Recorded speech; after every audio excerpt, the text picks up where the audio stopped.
ڈھلتے سورج کا وقت ہے، آسمان پر سنہری اور نارنجی روشنی کی لکیریں پھیل رہی ہیں۔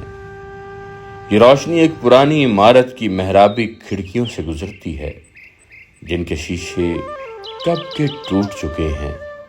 زرد پڑی دیواروں کے سائے لمبے ہو گئے ہیں اور سامنے ایک سوکھا درخت کھڑا ہے، جس طرح کوئی اپنوں کی جدائی میں کھڑا کھڑا سوکھ گیا ہو۔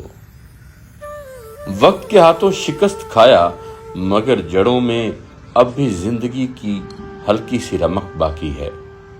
یہ درخت امید اور انتظار کی علامت ہے اور گواہ ہے اس جگہ کے ہر کہے، ہر آنسو، ہر جدائی اور ہر ملاقات کا۔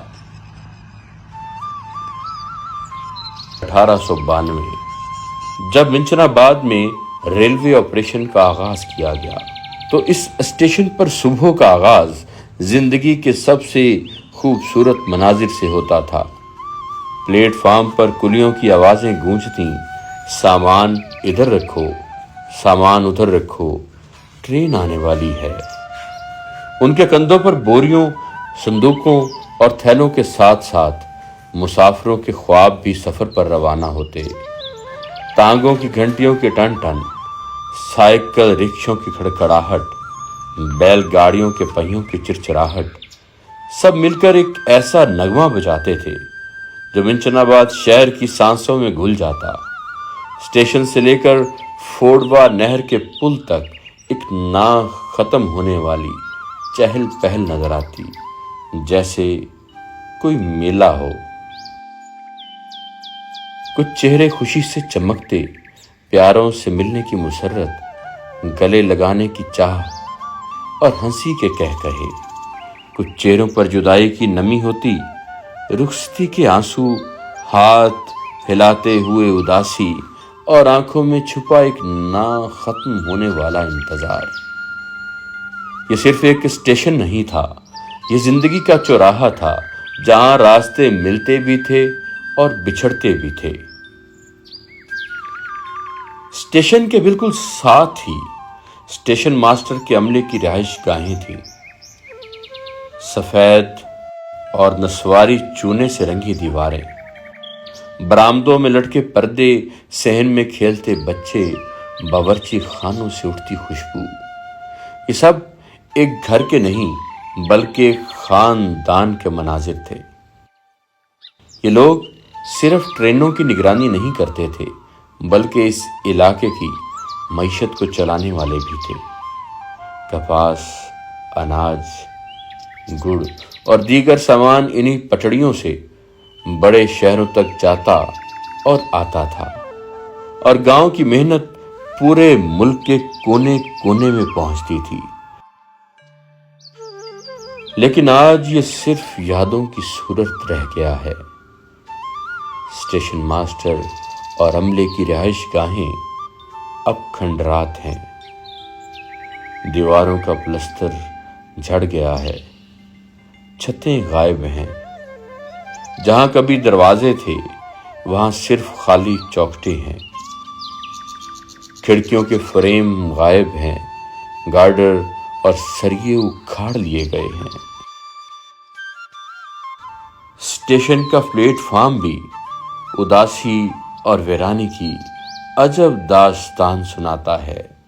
نہ بینچ بچے، نہ دروازے، نہ کھڑکیاں، نہ لوہے کے جنگلے، نہ پٹڑیاں جو کبھی خوابوں اور سامان کو منزل تک پہنچاتی تھی، اب کہیں ہیں اور کہیں پہ غائب ہیں، جیسے زمین نے انہیں نگل لیا ہو۔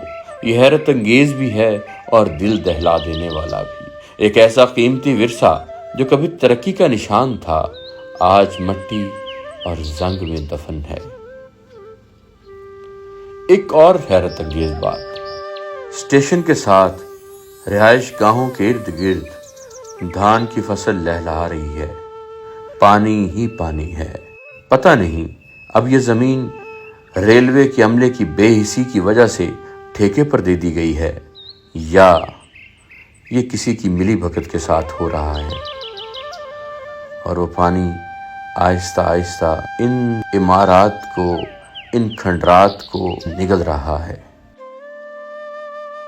پھر بھی اس خاموشی میں ماضی کی ایک گونج زندہ ہے۔ سوکھا درخت اب بھی یاد کرتا ہے وہ صبحیں جب ٹرین کی سیٹی اور چھک چھک کے ساتھ زندگی جاگ اٹھتی تھی، وہ شامیں جب پلیٹ فارم پر ملاقات کا ہنگامہ ہوتا اور رخصتی کے وقت ہوا میں اداسی کی ہلکی سی مہک بھی پھیل جاتی، وہ چہرے جو خوشیوں سے جگمگاتے تھے، وہ آنکھیں جو رخصت ہوتے وقت اکثر چھلک پڑتی تھیں۔